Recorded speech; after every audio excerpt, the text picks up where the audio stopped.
नमस्कार दोस्तों। आज हम आपको एक ऐसी पावर ऑफ साइलेंस कहानी सुनाने वाले हैं जिनमें आप जानेंगे कि मनुष्य को कम बोलने की आदत क्यों डालनी चाहिए। हरीश की एक पत्नी थी जो बहुत बोलती थी और वह उसके ज्यादा बोलने से बहुत परेशान था। हरीश को पता चला कि जंगल में एक महात्मा आए हुए हैं। वह अपनी पत्नी को उनके पास लेकर जाता है और कहता है कि मुनिवर, कृपा करके आप इसे समझाइए, यह बहुत बोलती है। मेरे माना करने के बाद भी इसका दिन भर इसका मुंह चलता ही राहत है। मैं इसे कितना समझता हूं कि कम बोलाकर चुप रहना सीख, लेकिन नहीं, और हर बार इसकी वजह से लड़ाई होती है। महात्मा मुस्कुराए और बोले, मैं तुम्हें इस बात को एक कहानी की मदद से समझता हूं। मेरा गुरु का एक शिष्य था जो बहुत बोलता था। वह हर समय इधर उधर की बातें करता था और कभी शांत नहीं रहता था। जब वह दान लेने के लिए जाता तो हर घर से एक नई कहानी लेकर आता और आश्रम के दूसरे शिष्यों को सुनाता, और एक शिष्य की दूसरे से बुराई करता, चुगली और दूसरों के सामने अच्छा बनने का प्रयास करता और खुद के मुंह की तारीफ करता रहता, और हमेशा खुद को गुरु के सामने सबसे बुद्धिमान और उत्तम साबित करने का प्रयास करता। वह खुद को सभी शिष्य से बड़ा मानता था। उसका कहना था कि मैं एक अमीर घर का बालक अगर मैं चाहता तो एक आरामदायक और सुविधाओं से भरा जीवन जी सकता, लेकिन मैं वह सब छोड़कर यहां गया क्योंकि मुझे खोज करना, खुद को जानना है, जीवन को जानना है। एक दिन गुरु ने आश्रम के सभी शिष्यों को बुलाकर कहा, आप सभी को अगले 1 महीने के लिए कोई ना कोई संकल्प लेना होगा। इससे आपकी संकल्प शक्ति मजबूत होगी और आप में आत्मशक्ति का संचार होगा। आप सभी अपने सामर्थ्य के अनुसार कोई भी संकल्प ले सकते हैं, और यदि 1 महीने से पूर्व आप में से जिसका भी संकल्प टूट जाएगा तो वह अपनी पुरानी दिनचर्या में वापस आ सकता है। सभी शिष्यों ने अपनी शक्ति के अनुसार संकल्प लिए और गुरु को अपने संकल्प के बारे में बताकर वहां से चले गए।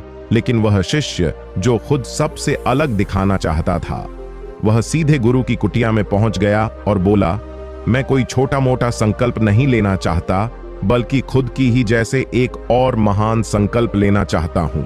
कृपया आप ही बताएं मुझे क्या संकल्प लेना चाहिए। उसकी यह बात सुनकर गुरु मुस्कुराए बोले, क्या तुम मेरे द्वारा दिए संकल्प को पूरा कर पाओगे? क्या तुम्हारे लिए उसे पूरा करना संभव होगा? शायद नहीं, वह तुम्हारे लिए संभव नहीं। तुम उसे पूरा नहीं कर पाओगे, इसीलिए तुम खुद ही कोई संकल्प ढूंढो।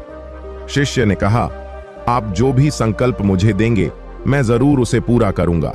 गुरु ने कहा, ठीक है, तो तुम अगले 1 महीने तक चुप रहो, मुंह से एक भी शब्द भी नहीं निकलोगे।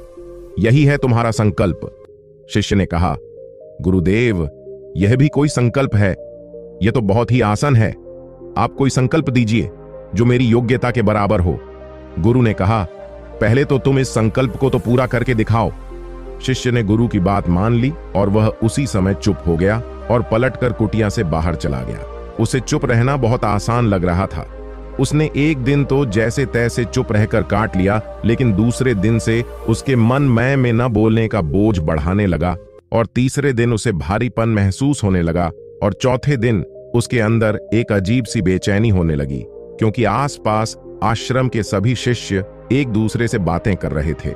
वह भी अपना पक्ष उनके सामने रखना चाहता था, क्योंकि बोलती बंद कर देना चाहता था, लेकिन उसका संकल्प उसके आगे आ रहा था, इसीलिए वह पूरे दिन सिर्फ और आंखें बनाता।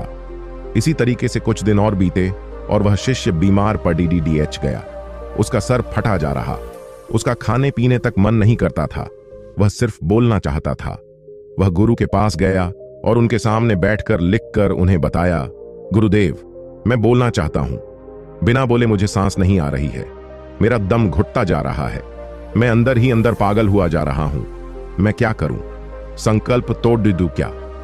यह पढ़कर गुरु मुस्कुराए और बोले, मैं संकल्प के लिए नहीं होते, लेकिन जो अपने संकल्प को पूरा कर लेट है वह अपनी आंतरिक शक्ति को बढ़ता है, और जो अपनी आंतरिक शक्ति को बढ़ा लेता है वह समाज और जागृति की राह पर आगे बढ़ जाता है। संकल्प का लेना भी तुम्हारे हाथ में था और इसे तोड़ना भी तुम्हारे हाथ में है। तुम्हारे बहुत से भाई अपने संकल्प को तोड़कर अपनी पुरानी दिनचर्या पर वापस आ चुके हैं।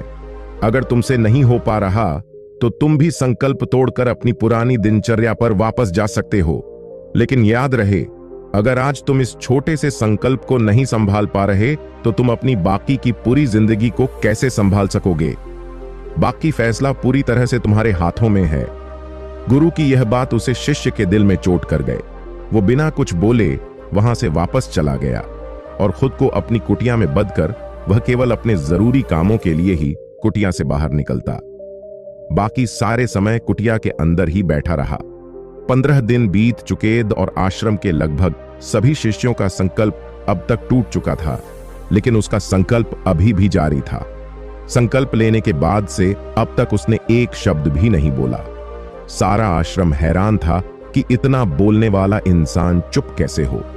15 दिन बीतने के बाद वह दोबारा अपने ने गुरु के पास गया और लिखकर बताया है, गुरुदेव, मैं बाहर से तो चुप हूं, लेकिन मेरे भीतर बहुत सी आवाज है, बहुत सी चीख पुकार और शिकायतें हैं, अंदर ही अंदर बात करता रहता हूं। मेरा मन तरह तरह के प्रश्न पूछता है। मैं बाहर से जितना मोर, भीतर से उतने ही शोर शराबे से भरा। क्या इस तरह संकल्प अभी भी है? गुरु ने कहा, हां, तुम्हारा संकल्प अभी भी जारी है, लेकिन जब तक लोगों की यह आवाज तुम्हारे कानों में पड्डे ढती रही, तुम्हारा मन बोलना रहेगा, क्योंकि इसे तो आदत है। तुम भले ही बाहर से चुप रहो, लेकिन तुम अंदर ही अंदर बोलते रहोगे। तुम्हें इन बातों से, इन आवाजों से दूर जाना चाहिए। शिष्य गुरु को प्रणाम कर वहां से चला जाता है और सुबह होते ही अपनी कुटिया को छोड़ दिए जंगल की तरफ चला जाता है। कई दिन बीत जाते हैं, संकल्प का समय भी पूरा हो जाता है, लेकिन शिष्य लौटकर नहीं आया। आश्रम में सभी को डर था कि कहीं जंगली जानवर ने उसे खाना लिया हो। इस बीच ढूंढने की बहुत कोशिश की गई, लेकिन वह कहीं नहीं मिला। गुरु भाइयों ने मान लिया था कि जंगली जानवरों ने उसे अपना शिकार बना लिया है, लेकिन गुरु को ऐसा नहीं। एक दिन आश्रम का एक अन्य शिष्य गुरु के पास आया और बोला, गुरुदेव, हमारे उसे अधिक बोलने वाले भाई के साथ क्या हुआ होगा? क्या जानवर उसे मार दिया होगा? गुरु ने कहा, हो सकता है कि जानवरों ने उसे अपना शिकार बना लिया हो, लेकिन उसके न लौटने की एक दूसरी वजह भी हो। शायद उसे वह मिल गया है जिसके लिए वह गया था। फिर शिष्य ने पूछा, गुरु, इतना हानिकारक होता है? गुरु ने बोला, कहां इंसान के जीवन के बहुत सारे दुखों में से एक दुख भी कि वह कभी चुप नहीं रह सकता। हमेशा कुछ ना कुछ बोलना ही रहता है। सिर्फ हमारे बोलने के कारण हमारे आधे से ज्यादा दुख पैदा होते हैं। हम में से कोई भी चुप नहीं रहना। हम बस सामने वाले को सुना देना चाहते हैं। जो भी हमारे मन में है सब निकाल कर उसके मन में बैठा देना चाहते हैं। उसे समझा देना चाहते हैं कि देख, तू गलत है और मैं सही। इस तरीके से सुनने और सुनने का यह कम जिंदगी भर चला रहता है, लेकिन न समझ में हम अपना समय, अपना जीवन, अपनी समझ और सबसे महत्वपूर्ण और कीमती पल जो जिया जा सकते हैं, जिनको अनुभव किया जा सकता है, जिनमें आनंद को प्राप्त किया जा सकता है, ये सब खो देते हैं। लेकिन इसके बदले हमें मिलता क्या है? कुछ सब व्यर्थ और बर्बाद हो जाता है। शिष्य ने पूछा, तो फिर इसका समाधान क्या है? गुरु ने कहा, पूरी जागरूकता के साथ अपने विचारों को देखना यही एकमात्र तरीका है। सारी मानसिक समस्याओं का वर्तमान में रहकर चिंतन करना, पूरी जागरूकता के साथ अपना काम करना जिंदगी में चमत्कारिक बदलाव ला देता है। उसके बाद वह शिष्य गुरु से अपने प्रश्नों का उत्तर पाकर उनको प्रणाम करके वहां से चला गया। 3 महीने का समय बीत चुका था, लेकिन उसकी कोई खबर नहीं। अब तक तो सभी गुरु भाइयों ने भी उसके वापस लौटने की उम्मीद छोड़ी, लेकिन एक दिन वह आश्रम लौट आता है। लेकिन अब यहां से गया था, वह कुछ और ही बनकर वापस आया था। उसके अंदर एक गजब का बदलाव महसूस किया जा सकता था। उसके चेहरे पर एक गजब का ठहराव और आंखों में बनी शांति थी। आश्रम में आते ही सभी गुरु भाइयों ने उसे चारों तरफ से घेर लिया और बातें करने लग गए। वह भी अपने गुरु भाइयों से बातें करने लगा। उससे बात करने वाले सभी ने यह अनुभव किया कि अब वह पहले जैसा उतावला और बातूनी नहीं रह गया था। उसके मुंह से एक एक शब्द बहुत ही सुलझे हुए और मधुरता के साथ निकल रहे थे। थोड़ी देर तक गुरु भाइयों से बात करने के बाद वह सीधा गुरु की तरफ चला गया। उसने गुरु के चरण छुए और कहा, गुरुदेव, क्या मैं अब भी मौन हूं? क्या अब भी मेरा संकल्प जारी है? गुरु ने कुछ देर तक शिष्य की आंखों में बड़े ध्यान से देखा और कहा, हां, तुम अब भी मौन हो। तुम्हारे मुंह से एक भी शब्द निकाल नहीं रहा और तुम्हारा संकल्प अभी भी जारी है। शिष्य ने कहा, गुरुदेव, जब मैं आश्रम से गया तो मैं मुंह से तो चुप था, लेकिन मेरे अंदर बहुत सी आवाजें थीं। मन में बहुत से प्रश्न थे और वह बंद नहीं हो रहे थे। तो मैं जंगल में चला गया इस उम्मीद से कि वहां मुझे शांति मिलेगी और मेरे मन की बक बक कम हो जाएगी। लेकिन मैं जितना एकांत में जाता गया, मेरे अंदर की आवाज उतनी ही तेज होती गई। मेरे भीतर की पुरानी से पुरानी आवाज मुझे सुनाई देने लगी। तब जाकर मैंने महसूस किया कि मैं कितना गलत कर रहा था। जब मैं अपने परिवार वालों, दोस्तों को और गुरु भाइयों को बुरा भला कहता था, तो उस समय मुझे लगता था कि मैं सही कह रहा हूं। जब मैं गुरु भाइयों की एक दूसरे से चुगली करता था और उनका मजाक बना था, तब भी मुझे यही लगता था कि मैं उनसे बेहतर हूं और मैं सही कर रहा हूं। लेकिन उस दिन मैंने पहले बार महसूस किया कि मैं कितना गलत बोलता था। काफी दिनों तक यह आवाजें, यह शिकायतें मेरे अंदर चलती रहीं, लेकिन धीरे धीरे करके एक दिन ये सारी आवाजें मेरे अंदर से समाप्त हो गईं। अब मैं भीतर से भी मौन हो गया। उस घने जंगल में बाहर से कोई बोलने वाला था नहीं, और भीतर कोई आवाज बची ही नहीं थी। और मैं उस दिन पहली बार मौन का सही अर्थ समझा। मेरे चारों तरफ बहुत शांति थी। हालांकि अभी भी कुछ आवाज आ रही थी जो पहले भी आई थी, लेकिन मैं उन्हें सुन नहीं पाता था। पर अब वह सभी आवाज मुझे स्पष्ट रूप से सुने दे रही थी। हवा के चलने की आवाज, चिड़ियों के चहकने की आवाज और पानी के बहने की आवाज, ये सभी आवाजें मैंने पहली बार पूरे होश पूर्वक सुनी। अपने चारों तरफ इतनी शांति मैंने पहले कभी महसूस नहीं की थी। तो इस शांति को भंग करने के लिए मैंने पहली बार अपने मुंह से कोई शब्द निकाला। मैं चिल्लाया, हे ईश्वर, ये कैसी शांति है? सभी कुछ इतना शांत क्यों है? ऐसा क्या हो गया? लेकिन मेरे चिल्लाने के बाद भी शांति भंग नहीं हुई। सब कुछ पहले जितना ही शांत था, बाहर भी और भीतर भी है। गुरुदेव, मैंने अपने गुरु भाइयों से बात की, मैंने आपसे बात की। मैं बोल रहा हूं, मैं चल रहा हूं, मैं सब कुछ देख रहा हूं, लेकिन मैं अपने भीतर एकदम एकांत में हूं। तब भी भीतर से अकेला एकांत में होता हूं। जब मैं खुद में भी शोर करना चाहता हूं, तब भी एकांत में ही होता हूं। अब सब दिखाई पड़ने लगा है, सब सुनाई पड़ने लगा है। गुरु ने कहा, जब तक हम बाहर की तरफ बोलते रहेंगे, भीतर अशांति ही रहेगी। लेकिन जिस दिन हम भीतर की तरफ मुड़ जाएंगे, तब हमारे मुंह से कुछ भी निकलेगा, हम शांत ही रहेंगे। दुनिया में जितनी भी बुराइयां हैं, ज्यादातर हमारे बोलने से ही उत्पन्न होती है, क्योंकि हम चुप रहना नहीं चाहते। हम जितनी जरूर है उससे कहानी ज्यादा बोलते हैं। हम सामने वाले को सुनना नहीं चाहते, बल्कि उसकी बोलती बंद कर देना चाहते हैं।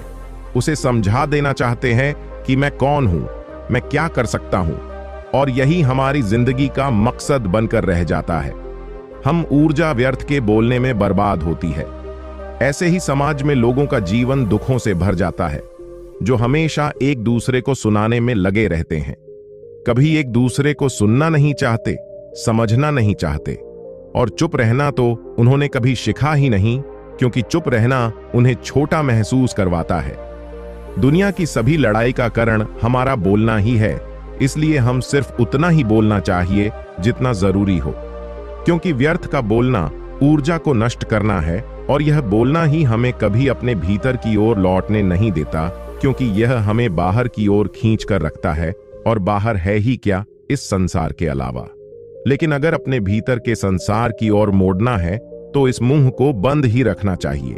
इसीलिए जितने भी बुद्ध हुए, आत्मज्ञानी हुए, वह सभी एकांत की ओर भागे, ताकि उन्हें ज्यादा ना बोलना पड़े, ज्यादा सुनना पड़े।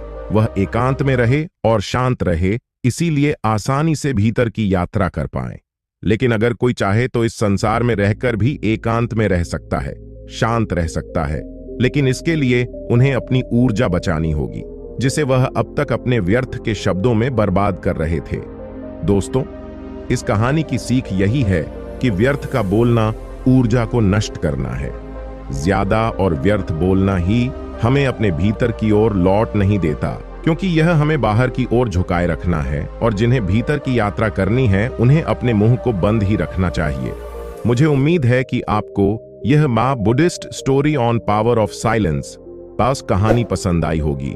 अगर आपको यह कहानी पसंद आई हो तो इसे लाइक करें, शेयर करें, और हमारे चैनल को सब्सक्राइब करना ना भूलें। मिलते हैं अगले वीडियो में, तब तक के लिए नमस्कार।